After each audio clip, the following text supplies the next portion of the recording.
subscribe, like, share.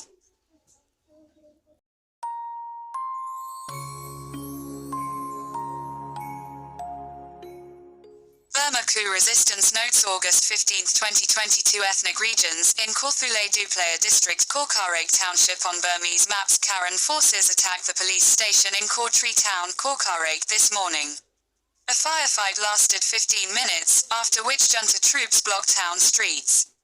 Kaw T'Ree Township is controlled by Karen Army Brigade 6, except for Kaw T'Ree town, which is still in junta hands at this point. Media: Kawkareik Open news. Urban areas have been mostly secure for the junta until now, but Karen forces are now coming after them in the main towns. In Karenni State, the Karenni Defense Forces attacked a junta patrol in Hpruso Township yesterday and killed 4 troops. They also captured some ammunition from the junta. There was also intense fighting yesterday in Demawso Township. Junta scorched earth village terrorism campaign after Chin Defense Forces stormed a junta camp on the Indian border at Hpruso on August 10. About 40 junta troops yesterday took revenge on a civilian village west of Kaw. Troops entered and burned Hpruso village, forcing the residents to flee as refugees, then started burning the houses. 2 residents who didn't escape were kidnapped by the troops. In Kawthoolei Brigade 4 area Kaw region on Burmese maps, about 80 junta troops invaded Kawthoolei village of Hpruso Township near Dawei yesterday, shooting the guns in all directions and forcing residents to flee into the jungle. A local PDF then came to the village also, but combat has not been reported. In Demawso Township of Zagaring region, residents were escaping Hpruso village ahead of a junta onslaught yesterday, and 3 local PDF members and a villagers stayed behind to help elderly and infirm people escape. The troops arrived and shot them dead.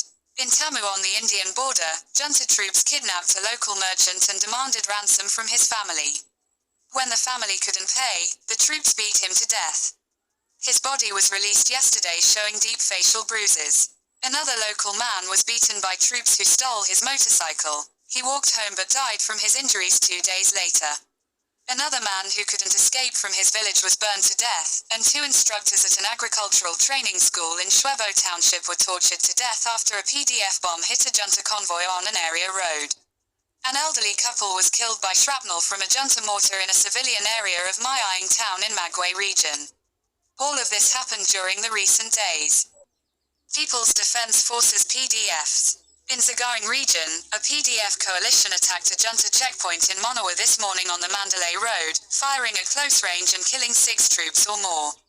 The shootout lasted 45 minutes and the PDFs were unharmed. Yesterday morning a PDF in Tants Township drone bombed the home of a pro-junta Hpruso leader where a number of junta troops were stationed. When the bomb exploded, the troops ran outside where they were gunned down by PDF members.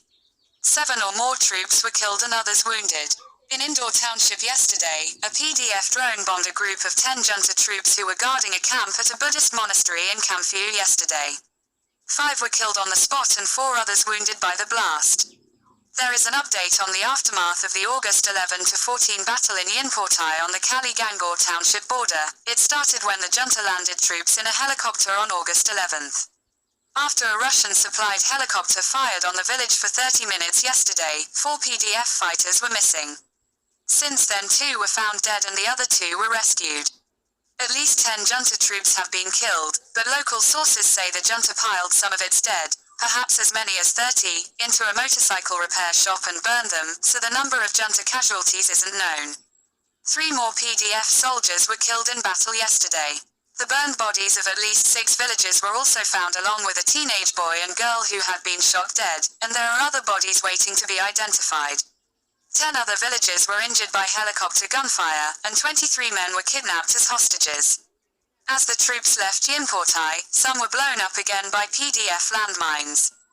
Jin forces are also involved, as Yinportai is close to the Chin state border. The troops went on to burn Kampoyan and Putotha villages.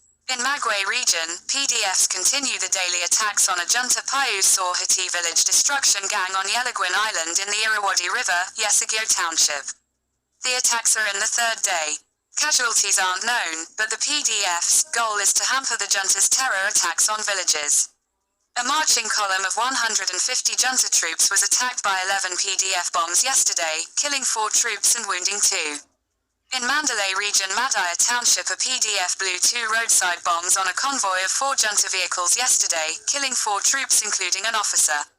A local junta administrator and a Hpruso member were assassinated yesterday in Ny Ongu and Tantha townships.